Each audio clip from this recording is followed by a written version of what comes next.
Bienvenidas a Cuestión de Enfoques. Soy Miguel Cáliz Martínez. Estamos en ICN, Una Nueva Conciencia.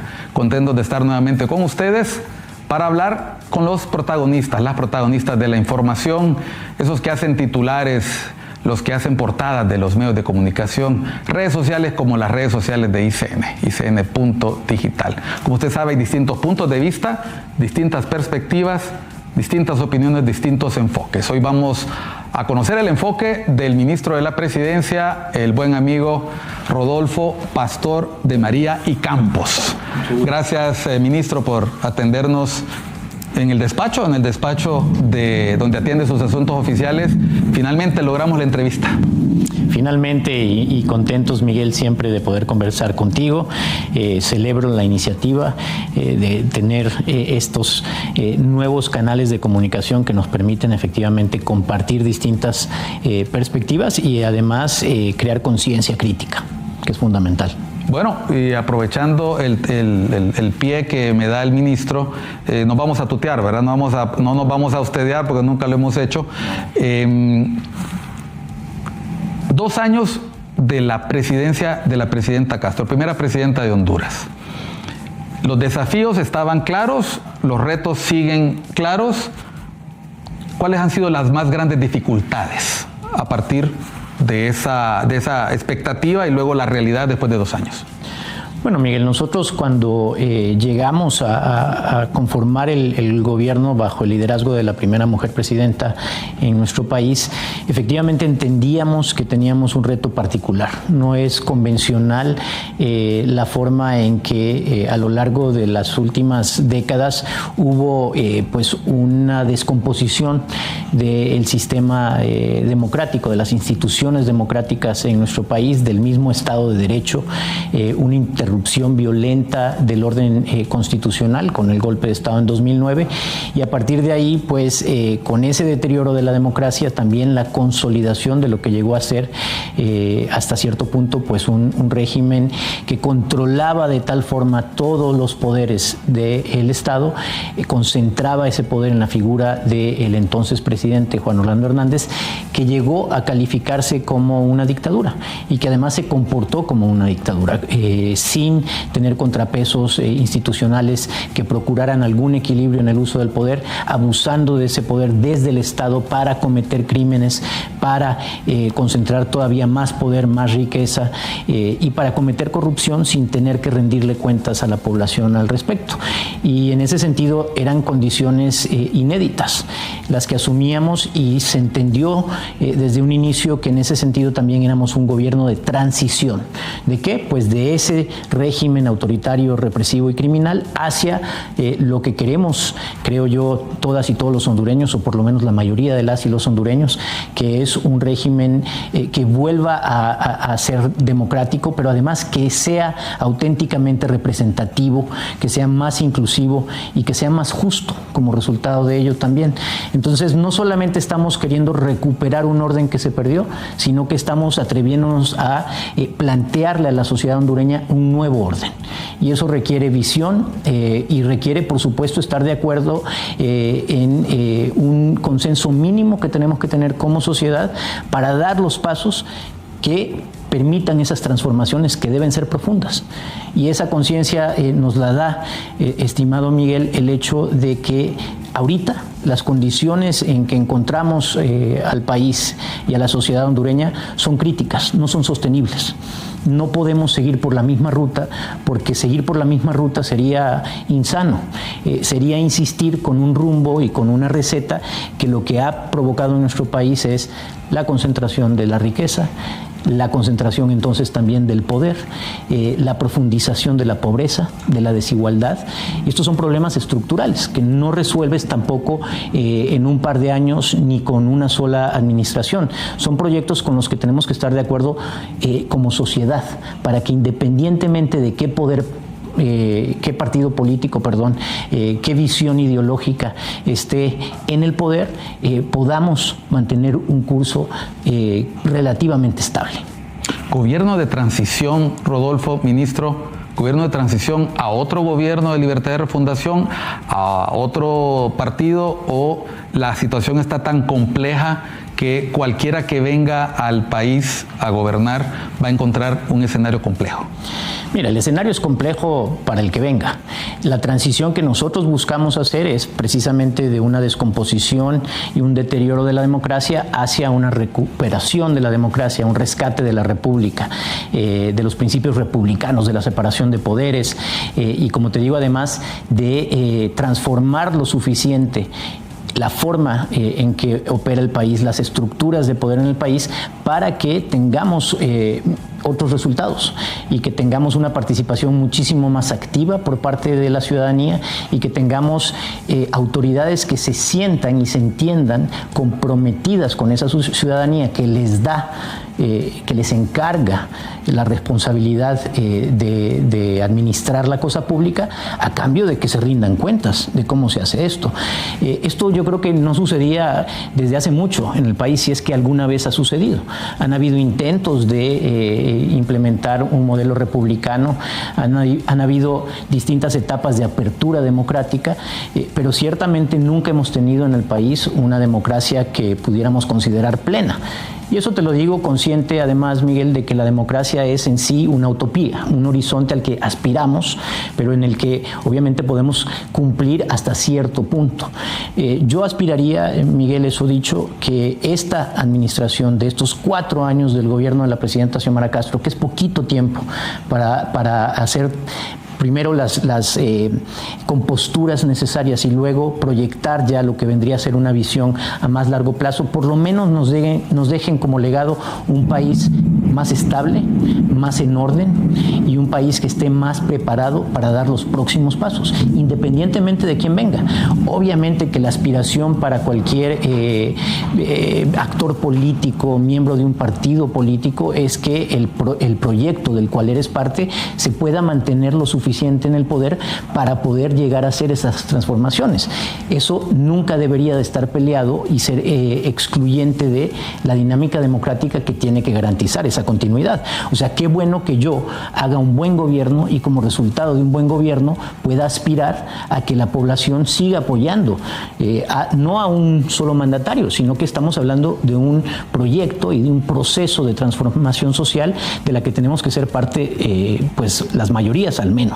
O sea, las elecciones del 2025 deberían ser mínimo un plebiscito de la gestión de Libertad y Refundación en estos 4 años. ¿Cómo tomas los resultados de un estudio de opinión tan respetado como el del equipo de reflexión, investigación y comunicación, que a mitad de mandato dice: este es el ánimo de la población hondureña, siente que todavía está pendiente de resolverse la situación económica, la situación de empleo, la situación de inseguridad?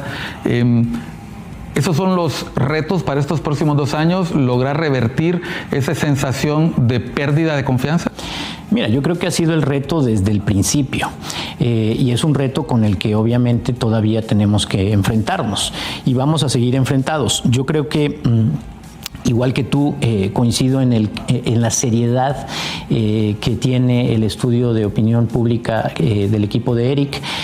Conocemos a quienes están detrás de ello y les respetamos como personas que están comprometidas con hacer un trabajo, por un lado, riguroso y por otro, honesto también. Que lo hacían con el gobierno anterior también. Que lo hacían con el gobierno anterior, por supuesto, y fueron siempre, además, los estudios de opinión pública del Eric una suerte de brújula dentro de los oscurantismo del régimen anterior, porque efectivamente era un régimen que podía comprar encuestas y proyectar poder desde los medios de comunicación, arropándose de una popularidad que no tenía de manera genuina entre la población. Eso dicho, yo creo que obviamente este es al final del día también un estudio de opinión que se basa en un universo reducido de la población del cual sacan una muestra de la percepción, y en ese sentido hay que entenderlo como tal. Hay que entender, por ejemplo, que Por supuesto que la confianza que se tiene que recuperar por parte de las autoridades con la población hondureña todavía está en proceso de recuperarse, que la ciudadanía todavía sigue siendo afligida por la gran mayoría de los problemas históricos estructurales a los que ya hicimos referencia. O sea, todavía el día de hoy, a pesar de que somos gobierno nosotros, la población, la mayoría de la población de Honduras sigue viviendo bajo la pobreza. La mayoría de esa población sigue teniendo problemas de seguridad no solamente ciudadana, sino que también de seguridad alimentaria, de seguridad energética. La mayoría de esa población todavía tiene acceso deficiente a derechos esenciales como lo son la salud, la educación. Pero eso no quiere decir que la población en general no entienda que el gobierno está haciendo una inversión, por ejemplo, inédita también, histórica en ese sentido, precisamente en reconstruir la infraestructura pública en la que no se había invertido a lo largo de los últimos al menos 30 años. Fíjate, la presidenta Xiomara Castro en este momento está construyendo un total de 8 hospitales públicos en distintas zonas del país, desde allá por Santa Bárbara hasta Salamá, hasta Roatán, a donde también hacía falta, estamos en Tocoa. Entonces son distintos puntos desde los cuales estos hospitales le van a proveer a la población de las regiones cercanas acceso a a salud pública de calidad, sin que tengan que venir aquí al Hospital Escuela o en el caso de San Pedro Sula al Mario Catarino Rivas, que son los principales hospitales del país, pero muchas veces están saturados, cargados, porque simplemente no hay atención primaria que prevenga muchas de las enfermedades que entonces llegan a agravar las condiciones ya en los hospitales públicos.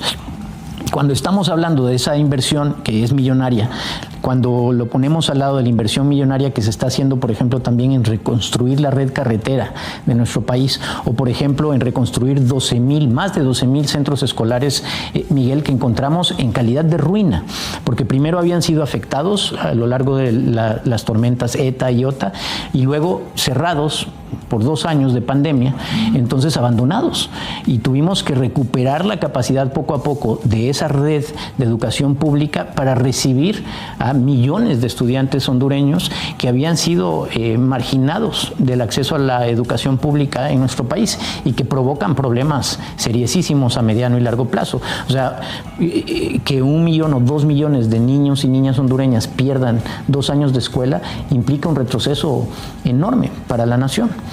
Entonces yo creo que la población está consciente de que se están haciendo estas inversiones, que estamos, por ejemplo, también invirtiendo cantidades inéditas en la recuperación de la Empresa Nacional de Energía Eléctrica, que estaba lista y servida para ser privatizada, desmembrada y privatizada en 3 partes, porque se había dejado de invertir en la capacidad de generación, en la capacidad de transmisión, en la capacidad de distribución, de transformación. Entonces estamos invirtiendo en estos temas que nos van a permitir garantizarle a la población un mejor servicio de energía eléctrica, que es, además lo hemos declarado como tal, pues un bien público, un derecho humano, y también un tema de seguridad nacional, que le va a permitir además, Miguel, a nuestros productores y productoras en el país competir con precios de energía eléctrica del resto de la región, que son, cuando los comparas con los de Honduras, más bajos, ¿no? Entonces, ¿cómo un productor hondureño podía competir con un productor salvadoreño si la energía por la que paga ese productor para producir, valga la redundancia, su producto es más baja? No podíamos competir. Vamos a estar en mejores condiciones para competir. Entonces, yo creo que se están dando pasos, Miguel, muy contundentes que van a permitirle a la población recuperar poco a poco, es un proceso, pero recuperar confianza en sus autoridades, recuperar la fe también en su democracia, en su capacidad de darle forma a su bienestar. Bueno, vamos a ir a la primera pausa. Estamos en Cuestión de Enfoques con el ministro de la Presidencia, Rodolfo Pastor de María y Campos, siempre por ICN, una nueva conciencia.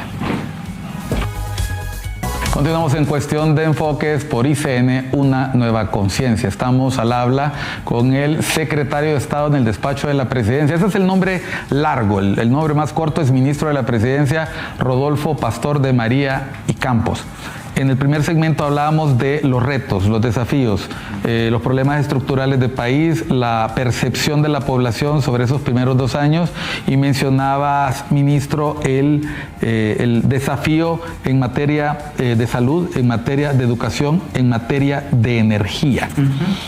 ¿Cómo está el tema de seguridad? O sea, yo sé que esta pregunta se la tendría que estar haciendo a un ministro de seguridad, pero aquí estamos hablando del ministerio que en cierta manera ve la sombría de todas las secretarías de Estado, se coordinan las reuniones de consejos de ministros, etcétera.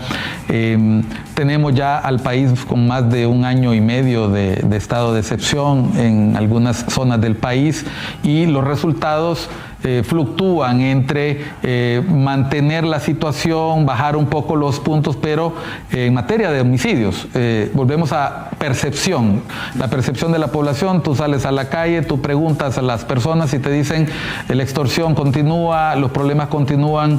¿Es factible cambiar esta percepción que se puede hacer en el caso de instalaciones escolares, instalaciones sanitarias, provisión de energía, en una materia donde se pierden vidas, donde se pierde propiedad? Claro, mira, es factible en la medida en que la percepción siempre va a ser lo que uno percibe, ¿no?, de la realidad de su entorno, y es una interpretación de ese entorno, y la interpretación, la percepción que hacemos es inherentemente subjetiva, depende de cómo nos sentimos. Ahora, por supuesto que si no nos sentimos seguros, nuestra percepción es que hay inseguridad, y yo creo que la población hondureña tiene todo el derecho y 1000 razones para sentirse inseguros. Es una población que ha sido afligida por todo tipo de violencias desde hace varias décadas, Miguel. Tanto tú como yo hemos sido testigos precisamente de momentos realmente críticos en el que el crimen organizado llegó a tener la capacidad, como lo decía en un inicio, de operar, imagínate tú, desde la cúpula del poder estatal. No solamente el Ejecutivo, estamos hablando del Poder Judicial, de las fiscalías, estamos hablando de una estructura del Estado al servicio del crimen organizado. Estamos hablando además, Miguel, y esto creo que es muy importante también ponerlo en perspectiva, de un fenómeno, al hablar del crimen organizado y del papel que juega la violencia en nuestro país, de un fenómeno que obedece también a una dinámica al menos regional, si no es que incluso global, porque efectivamente Honduras es un país de tránsito, históricamente lo ha sido, entre los productores de drogas al sur de América, que buscan suplir una demanda casi insaciable al norte de América. Es también el producto de una dinámica de asimetría y en ese sentido también desigualdad entre la afluencia, la capacidad adquisitiva de una sociedad como la norteamericana, cuando la comparas con países sumidos en una pobreza y en una vulnerabilidad estructural como lo es el sur de América e incluso Centroamérica. Entonces los productores de hoja de coca, los productores de plantas de marihuana han sido usualmente los criminalizados por parte de una política que viene de Estados Unidos sin reconocer un problema fundamental en el mismo Estados Unidos, que es un problema para ellos de salud pública, y que mientras no lo atendamos también como un problema de salud pública en la población de Estados Unidos y pretendamos que lo vamos a resolver persiguiendo a los productores de plantas en nuestra región, pues no estamos realmente resolviendo el problema. Mientras no entendamos que hay una dinámica de mercado, que siempre a donde va a haber demanda va a haber oferta, y a donde va a haber capacidad adquisitiva, pues va a haber quienes estén interesados en suplir el apetito de esa capacidad adquisitiva, pues entonces tampoco vamos a lograr atenderlo de la manera correcta. Desafortunadamente Honduras ha pasado de ser un país históricamente de tránsito a ser también un país en el que ahora se produce droga, se produce planta y materia prima, se produce droga, llega droga y desde aquí sale hacia los mercados. La producción, por ejemplo, de hoja de coca en nuestro país, de marihuana en nuestro país, está impactando de manera dramática zonas de reserva natural en nuestro país, deforestación acelerada en nuestro país. Ya no solamente es la ganadería o la demanda, por ejemplo, de urbanizaciones. Es la producción de droga que tiene que suplir, que busca suplir esa demanda en el norte y en partes más afluentes del globo terráqueo también. Y esa dinámica viene además acompañada, Miguel, de lo que implica la migración y lo que implica el cambio climático, otros fenómenos que son también regionales y que son globales. Honduras dejó de ser un país que simplemente emitía migrantes, y eso que seguimos siéndolo además, ¿no? Tan pocos hondureños y hondureñas entienden que aquí tienen oportunidades, seguridades, derechos, que al menos 400 jóvenes hondureños salen del país al día. Eso es catastrófico en términos de un país, porque se te está literalmente fugando el futuro. En vez de aprovechar un bono demográfico que podría ser particularmente beneficioso para nuestra sociedad y nuestra economía, esa juventud se está yendo, porque aquí se siente amenazada. Pero además, ya no solo somos un país emisor, también somos un país de tránsito. Y el año pasado tuvimos más de 500,000 de seres humanos que intentaron atravesar nuestro territorio nacional, que venían, sí, de América del Sur, del Caribe, pero también de la India y de China y de varios países africanos. Entonces eso ya te habla de un problema global de desigualdad, y que lo está agravando es precisamente el cambio climático. Porque, y este es otro tema que aquí en Honduras es particularmente sensible, el de la seguridad alimentaria. Cultivos ancestrales, milenarios, como lo son aquí el maíz o el frijol, han dejado de ser capaces de alimentar a nuestra población, no solamente por el descuido de la política pública que tendría que haber invertido en ellos, sino que porque francamente el mismo terreno, la tierra literalmente, la riqueza de la tierra se ha perdido ante el cambio climático, la incertidumbre del agua, los ciclos de lluvia y de sequía, cada vez más erráticos, cada vez más violentos. Todo eso ha comprometido la capacidad de nuestros productores para suplir una producción de alimentos, y en ese sentido para garantizar seguridad alimentaria. El ser humano va a buscar sobrevivir, es el instinto primordial que tenemos. Se están adoptando medidas para todos estos detalles que has mencionado, garantizar seguridad alimentaria, atender la crisis migrante, coordinar con los gobiernos de la región. Recientemente ha ganado nuevamente mandato Morena en México, el presidente Gustavo Petro en Colombia, tenemos al presidente Arce en Bolivia. Estamos hablando de países que tú mencionaste como países donde se produce estupefacientes, pasan por este territorio. Debería ser una oportunidad para construir alianzas y sinergias.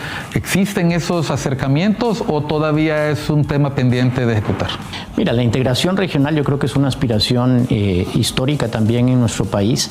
En este momento nosotros estamos tanto en la presidencia pro tempore del sistema centroamericano de integración, que es un sistema más débil, y por otra parte estamos también presidiendo pro tempore la Comunidad de Estados Latinoamericanos y Caribeños, la CELAC, que es este nuevo esfuerzo propiamente latinoamericano de integración. Yo creo que eso es algo a lo que le tenemos que apostar, porque como te estoy precisamente señalando, estos son fenómenos regionales, el abordaje debe ser regional o el impacto va a ser poco, mínimo, nulo y muy ineficiente. Entonces sí estamos procurando una política regional para afrontar los problemas de manera más coordinada. En términos de seguridad tenemos un esfuerzo, tú ya lo mencionabas, se ha tomado la decisión difícil, Miguel, de declarar un estado de excepción que te permite suspender temporalmente en específicos territorios las garantías constitucionales que le permiten a las fuerzas del orden pues tener una acción más contundente. Sin embargo, ese es un costo en términos de derechos y de libertades. Lo consideramos como una medida necesaria en este momento porque han llegado a ser tan formidables las organizaciones criminales en nuestro país que nuestras fuerzas del orden encargadas de luchar contra ese crimen se ven rebasadas. Ahora, tú tienes distintas recetas para atender este tipo de problemas. Ya vemos lo que está sucediendo en El Salvador. Nosotros no consideramos que ese es el abordaje ideal. Creemos en la importancia de que de la mano de medidas excepcionales que le permitan a las fuerzas de seguridad hacer su trabajo, y ojo, se han disminuido los homicidios en un porcentaje importante como resultado de la política de seguridad de la presidenta Xiomara Castro, pero de la mano de eso también tienes que detonar procesos que impliquen mayor bienestar a la población, oportunidades de trabajo, justicia social, porque parte del modelo del crimen organizado para la producción y el tráfico de drogas depende también de la vulnerabilidad de nuestra sociedad. Te voy a dar un ejemplo muy claro. El campesino que en Honduras produce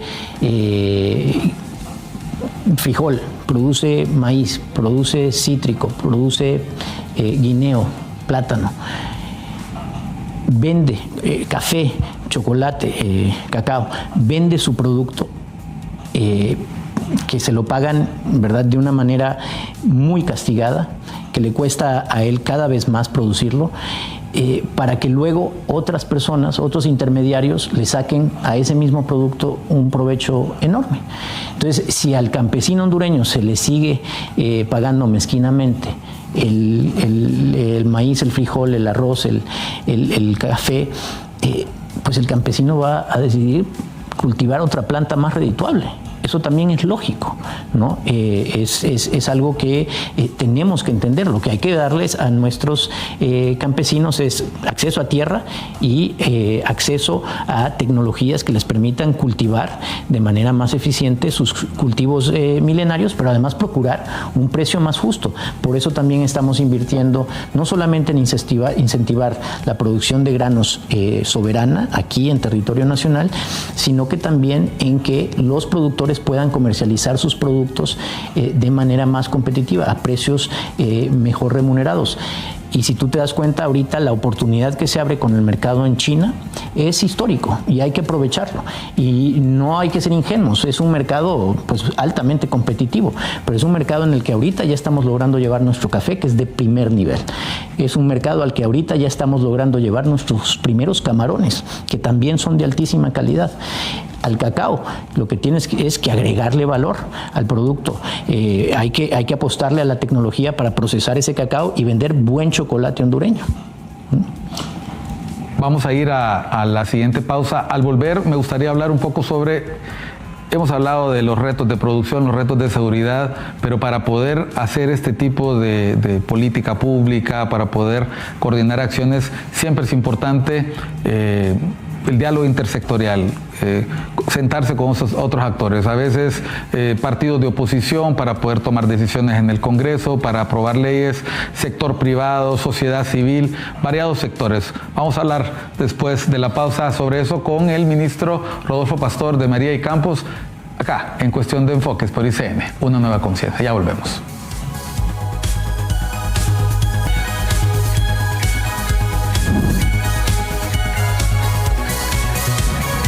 Continuamos en Cuestión de Enfoques con el ministro Rodolfo Pastor de María y Campos. ¿Puede usted apreciar las ventanas? Hemos estado haciendo esta entrevista en medio de lluvia, en medio de radio. Nos sentimos seguros, como dice el ministro, la percepción de seguridad o inseguridad depende de dónde uno viva, dónde se encuentre. No es lo mismo estar debajo de un techo con goteras o debajo de un techo donde hay condiciones dignas para la vida. Para poder desarrollar políticas públicas, ministro, siempre es importante sentarse con los distintos sectores. Para poder llevar productos a China se necesita de iniciativa privada, de inversión extranjera, que confíe en el país, que sienta seguridad a la hora de invertir y a la hora incluso de hacer estos asocios con el Estado, para poder hacer frente a los retos en materia de seguridad, en materia de mejora de las condiciones socioeconómicas de la población. Siempre es importante contar con, si no el acuerdo, por lo menos el apoyo, el concurso, el acompañamiento de otros sectores. ¿Cómo se encuentra en este momento el diálogo con el sector privado que fue solicitado por y anunciado por la presidenta Castro? ¿Cómo va el avance de este diálogo en distintos temas? Vimos que hubo un acuerdo sobre el salario mínimo muy bien mediado por la ministra de Trabajo en los meses pasados. Vimos que se aprobó en el seno del Congreso restablecer este fondo del régimen de aportaciones privadas. Hemos visto señales auspiciosas y efectivamente el logro de colocar algunos productos en China, pero todavía se percibe un ambiente que no es del todo fluido. ¿Qué podemos esperar para los próximos meses, semanas? ¿Va a haber algún diálogo? ¿Se instalará algún tipo de acuerdo? ¿O vamos a seguir con banderas blancas, banderas negras, etcétera? Mira, es una buena pregunta. Este es un momento importante en la historia del país y de esta administración, porque efectivamente ya nos acercamos a un periodo que se va a contaminar, por decirlo de alguna manera, cada vez más con la dinámica político-electoral. Y va a haber en ese sentido también decisiones y posturas políticas que obedezcan a los intereses político-electorales de quienes las asuman. ¿A qué me refiero yo? Por ejemplo, la dinámica en el Congreso Nacional pues cada vez va a ser más compleja, porque la oposición no tiene necesariamente, y mucho menos en un ambiente como este, no tiene el interés de coadyuvar al gobierno en este momento responsable a resolver problemas que más bien le pueden representar un rédito político a ellos mismos como oposición, dejando mal parado al gobierno y permitiéndoles a ellos recuperar algún tipo de legitimidad, de relevancia, de credibilidad. El diálogo en nuestro país es fundamental. Sin diálogo no vamos a lograr resolver los problemas profundos de nuestro país.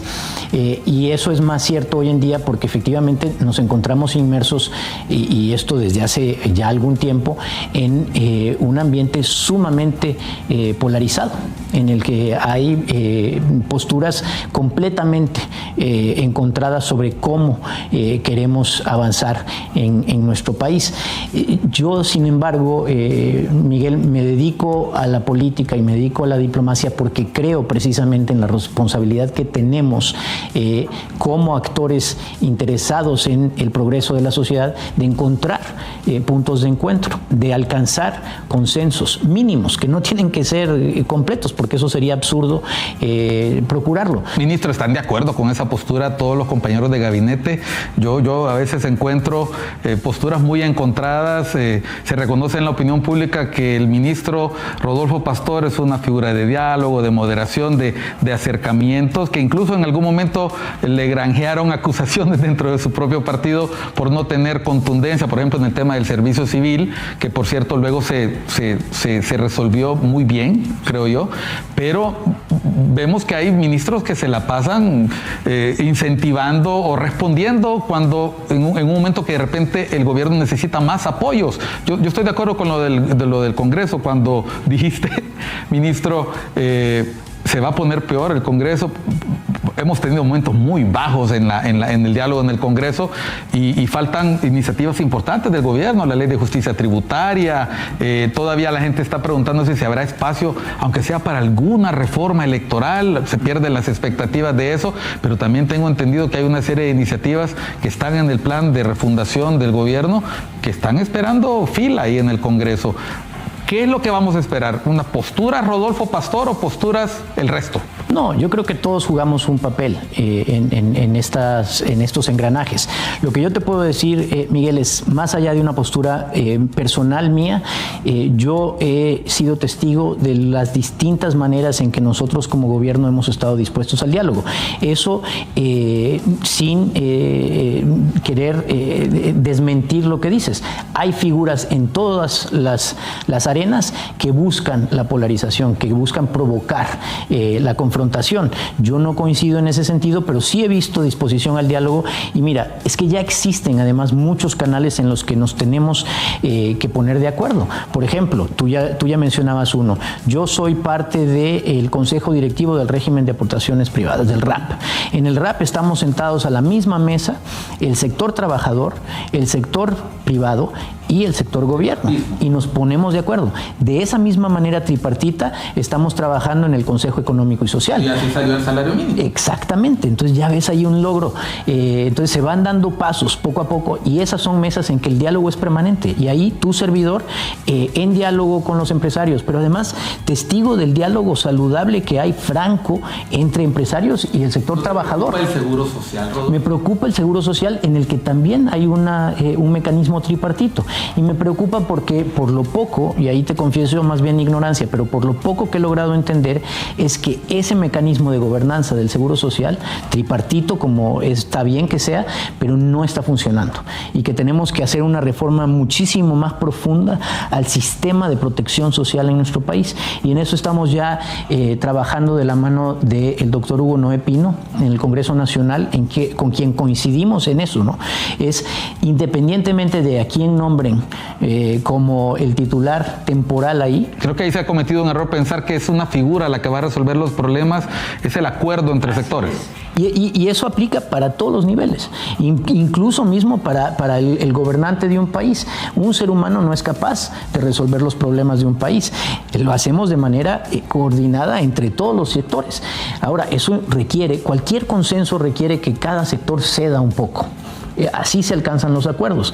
Y lo que yo también he visto en muchas ocasiones es un sector de la oposición, Miguel, que es muy rápido para tratar de quitarle validez, restarle validez y credibilidad, legitimidad a las propuestas del Ejecutivo, como por ejemplo, tú ya lo mencionabas, esta propuesta de ley de justicia tributaria, que para mí es un paso fundamental que como país y como sociedad nos tenemos que atrever a dar. ¿Hay avance ya en los consensos? Imagínate, ha habido ya al menos un año completo de socialización, jornada tras jornada de socialización, previo a que se llevara al Congreso al Congreso Nacional, se dio un periodo de 3 meses de socialización con distintos sectores. Luego se entregó ya en el Congreso. En el Congreso hay una comisión dedicada no solamente a revisarla, sino que a socializarla con distintos sectores. Ya también esa etapa se está agotando. Se han incorporado, como bien decía el doctor Hugo Noé Pino, una serie importante de observaciones que se han hecho desde los distintos sectores. Se habla de más de 40 observaciones de peso muy importantes. Entonces, justamente es como se tienen que construir estos proyectos que al final son transformaciones profundas para nuestro país. Si nosotros logramos ponernos de acuerdo en el Congreso Nacional y aprobar esta ley de justicia tributaria, Miguel, yo creo que hemos dado uno de los pasos más importantes en nuestro país, en la época de la democracia moderna de nuestro país. Desde los 80s, en que se normalizó con la constituyente, este va a ser uno de los pasos más importantes, porque lo que va a permitir es precisamente que el universo de empresarias, empresarios, de emprendedores en nuestro país pueda competir en un terreno más equitativo, porque hasta ahorita lo que estábamos era obligando a la gran mayoría de los empresarios. Imagínate que en el país hay más de 300,000 empresas. Sin embargo, las exoneraciones benefician a 1,600. Es un microcosmos ultra privilegiado que se beneficia con las exoneraciones y con el que hacemos que compita en total desventaja el resto del universo. Es absurdo. No lo vamos a lograr porque no puedes poner a competir a la persona que prepara las baleadas en la esquina con el Burger King de la otra esquina. No hay forma. ¿Qué es más difícil, aprobar la ley de justicia tributaria o cumplir con los requerimientos de Naciones Unidas para la CICI? Mira, nosotros desde el Ejecutivo, Miguel, hemos dado todos los pasos que nosotros tenemos que dar para cumplir con eso. En el Congreso Nacional precisamente están todavía en deuda para poder reformar algunas cosas que quedan pendientes, como este tema del Código Penal, que es un adefesio también, ¿no? Que quienes cometen corrupción básicamente están sometidos a una ley sumamente suave, ¿no? Quienes protestan en contra de las autoridades, a esas sí les toca la ley dura. Eso tiene que cambiar. También tenemos que dejar que el Ministerio Público recupere la capacidad que ellos tienen que tener de investigar y de llevar las pruebas de sus averiguaciones ante los jueces. Pero fíjate, eso me lleva a dos pasos importantísimos que se han dado en ese sentido, Miguel. Hemos logrado, contra viento y marea, a pesar de los pesares, la elección de una nueva Corte Suprema de Justicia, que se hizo además de manera no perfecta, pero inéditamente pública.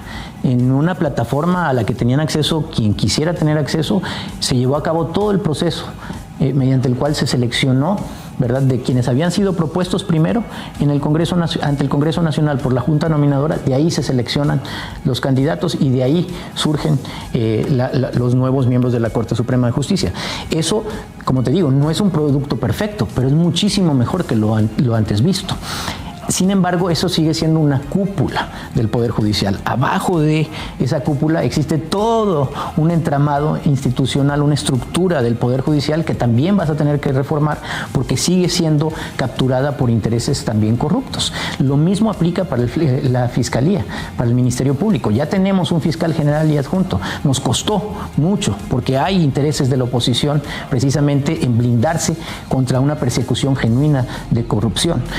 Pero debajo de esos fiscales hay toda una estructura institucional que también va a tener que ser reformada. Sin embargo, estos son pasos muy importantes que se tienen que dar, que se han dado, que hemos logrado dar, y hay que seguir dándolos, y hay que seguir exigiéndolos. Y para seguir exigiéndoselos a quienes estén en el poder, ya sea en el poder ejecutivo, en el legislativo, en el judicial, una sociedad y una ciudadanía realmente crítica, consciente de los problemas y dispuesta a dar de su parte. Si se consolida esa reforma judicial y esa reforma en el Ministerio Público, ¿es necesaria la CICI?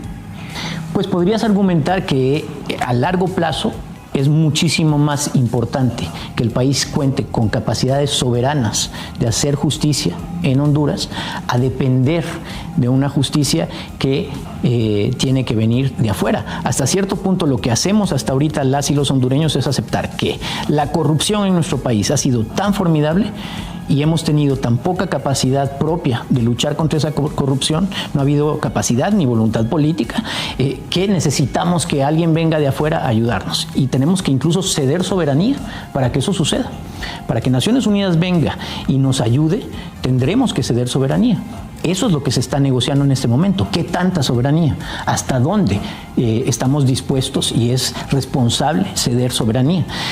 Ahora, lo que yo creo que tiene que suceder es que los fiscales y la Corte Suprema necesitan todavía el apoyo de una comisión internacional.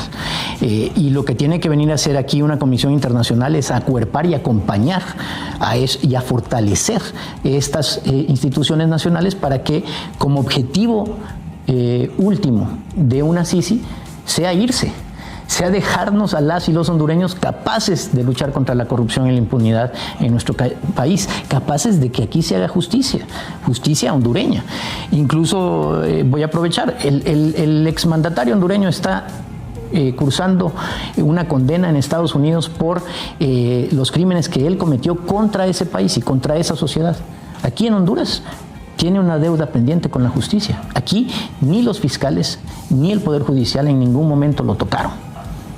Entonces aquí también tenemos que ser capaces de que la Fiscalía y que el Poder Judicial también sean capaces de hacer que rindan cuenta las autoridades. Antes de irnos a la pausa, para venir a nuestro último segmento, una pregunta de respuesta rápida. Estamos entrando a un momento preelectoral donde todo se vuelve complejo en este Congreso Nacional. En ese ambiente, ¿ve el ministro Pastor posibilidades de que se apruebe las condiciones necesarias para que se instale la CICI en Honduras, sí o no? Sí. La intención que tenemos, el mandato que tenemos por parte de la población, porque esta no es solamente una promesa de campaña de la presidenta Xiomara Castro, este es un compromiso que se asumió ante una exigencia de la ciudadanía. Ese compromiso es que como resultado de nuestra gestión quede instalado en Honduras una Comisión Internacional de Lucha contra la Corrupción. O sea, antes de que acabe el gobierno, tiene que quedar instalado. Queda instalado. Por lo menos la oficina. Queda instalada. A partir de ahí, y esto lo he dicho y me han criticado, porque yo digo, a partir de ahí va a tomar muchos años para que esa comisión rinda frutos también. Como lo fue en Guatemala. Como lo fue en Guatemala y como lo es en cualquier proceso. Pero lo importante es que ya quede instalada. Y ese es el compromiso. Vamos a una pausa. Seguimos en Cuestión de Enfoques con el ministro Pastor de María y Campos. Ya volvemos.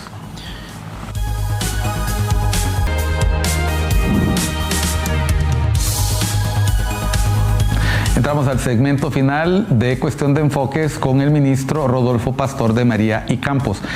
Antes de irnos a la pausa, compromiso de Estado, instalar la CICI. Pero hay diputados de Libre diciendo que ellos no ven posible esto, incluso voceros del mismo partido de gobierno. ¿Por qué cuesta tanto encontrar coincidencias hasta con los miembros de Libertad y Refundación? Y me refiero a este debate que se ha producido en los últimos días con respecto a si se debe o no se debe permitir a miembros de los colectivos de Libertad y Refundación participar en actividades de seguridad del Hospital Escuela. El ministro Pastor estuvo, o no sé si sigues a cargo de la Dirección de Servicio Civil. ¿Cómo atender opiniones tan diversas dentro del mismo partido Libertad y Refundación? Hay gente que quiere que sí o sí se hagan ciertas cosas, hay personas que dicen que no y no, porque nosotros no aceptamos que nos indiquen qué se tiene que hacer. ¿Cómo manejar esta divergencia de opiniones? ¿Qué decirle a la gente si finalmente esta opción del hospital no se cumple, por ejemplo? Porque se han generado expectativas. Bueno, nosotros necesitamos un hospital escuela que por cierto hemos recuperado del olvido. El hospital escuela estaba perdido en un limbo en el que lo habían primero entregado a la Universidad Autónoma, luego la universidad se desentendió, después se le dio una suerte de concesión a un contrato privado que lo gerenciaba, con los resultados que ya conocemos. Se acaba de recuperar entonces ya el hospital, que está formalmente reasignado bajo la tutela de la Secretaría de Seguridad, de Salud, perdón. Y la Secretaría de Salud lo que ha buscado es efectivamente que con el apoyo de estos colectivos del Partido Libertad y Refundación se fortalezca la seguridad de la institución sanitaria. Mira, yo creo que la dinámica democrática siempre requiere de alcanzar equilibrios, ¿no? De procurar equilibrios que son difíciles, son parte del reto. La militancia del Partido Libertad y Refundación es una militancia en general también muy rebelde, muy comprometida con su causa y en ese sentido también pues muy exigente de sus derechos, y consideran que después de esa militancia en la que estuvimos pues en la resistencia a lo largo de 12 años sometidos a muchos vejámenes, pues buscan que su situación cambie para bien, ¿no? Sin embargo, efectivamente, parte del equilibrio que nosotros tenemos que buscar ya como responsables de administrar la cosa pública, que no le pertenece a un partido político o a una ideología, es que si bien se le puede dar oportunidad a miembros de un partido político para ser parte del gobierno, y fíjate, en ese sentido este es el gobierno más joven de la historia de Honduras y es el gobierno que está constituido por sectores de la sociedad que nunca habían tenido acceso a la administración pública. Pero lo que tenemos que hacer es, número uno, darle formación y capacitación a esa militancia para que tenga las credenciales profesionales para ser funcionario público, y en eso estamos trabajando desde la Administración de Servicio Civil, de la cual ahora somos parte a través de un consejo directivo que presidimos. Lo que queremos ahí es, a través de la escuela de la administración pública, formar servidores y servidoras públicas para esta y las próximas generaciones, que ahí empiecen jóvenes que no habían tenido experiencia en el gobierno a entender lo que es administrar la cosa pública. Y por otra parte, lo que tienes que también procurar es que las personas que llegan a ser empleadas entiendan que eso implica una serie de responsabilidades, y someterse, un servidor público se debe someter precisamente a todo tipo de regulaciones que implica la administración pública, empezando por la transparencia, ¿no? Tenemos que ser servidores responsables. Y por otra parte, es la expectativa de que si tú apoyaste a uno u otro candidato, tú ya te mereces un empleo en el gobierno, y eso tampoco tiene sentido. Un gobierno es capacidad de crear empleo dentro de una estructura estatal que tiene un límite y que en este país no superará los 200,000 puestos de trabajo, mientras que la población que votó por el proyecto político, estamos hablando que supera el 1,5 millones. Entonces, más bien la población tiene que entender que un buen gobierno del Partido Libertad y Refundación va a redundar en beneficios concretos a la generalidad de la población: acceso a salud, acceso a educación, seguridad alimentaria, seguridad energética. Este tipo de beneficios reales, que seas o no miembro del Partido Libertad y Refundación, te van a beneficiar, y que si eres miembro del Partido Libertad y Refundación son gracias también a tu lucha. ¿No ves riesgos, ministro, en dar formación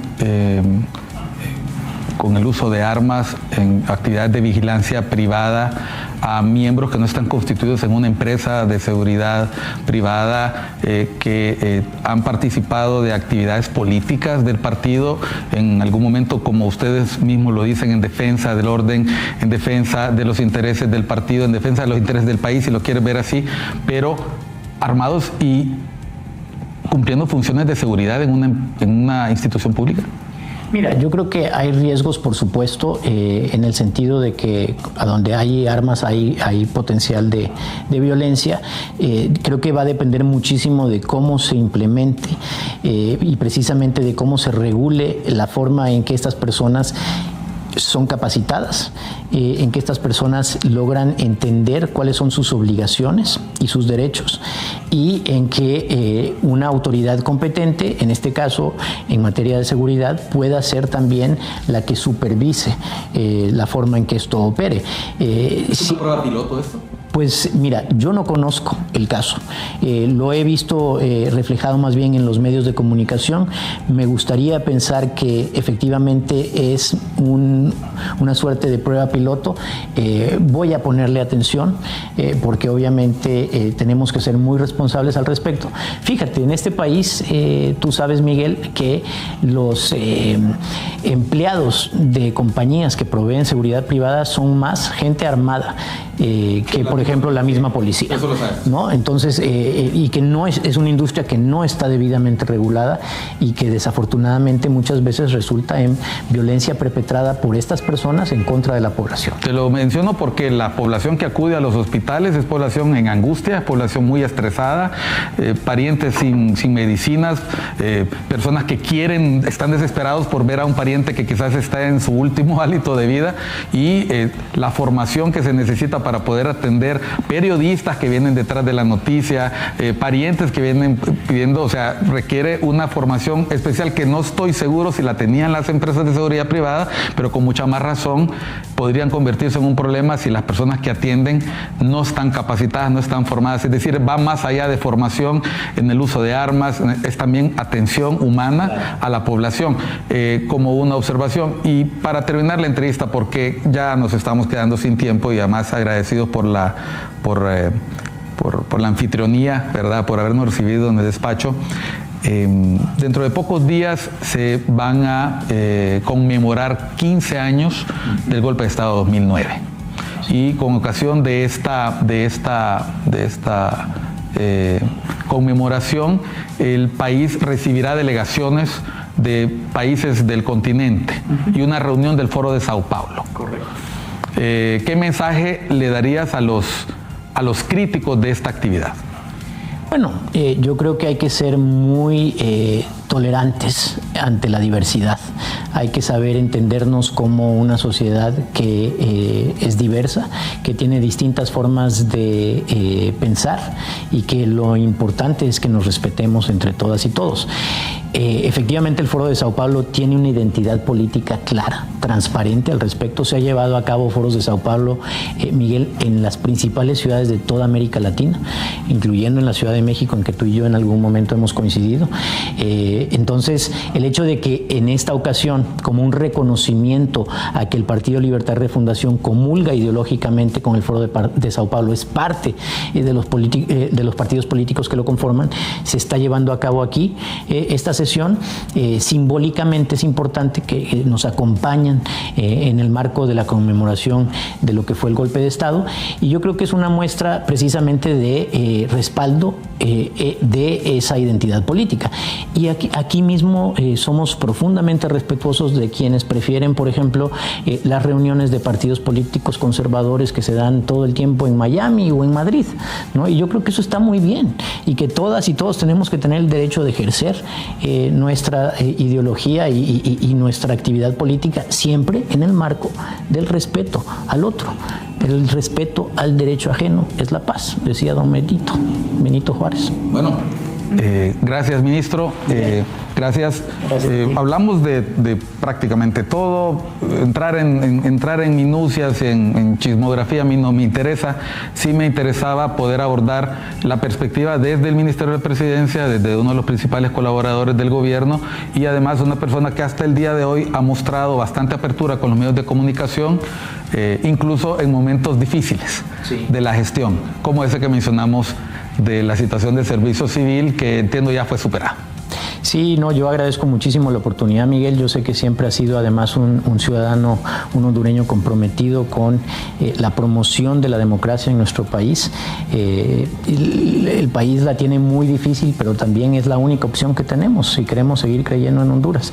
Y los medios de comunicación han jugado y van a jugar un papel determinante en la dinámica democrática de cualquier sociedad. Así que bienvenidos sean siempre. Bueno, muchas gracias. Esto fue Cuestión de Enfoques. Siempre por ICN, una nueva conciencia. Soy Miguel Cáliz Martínez. Siga con nuestra programación, la habitual, la de ICN.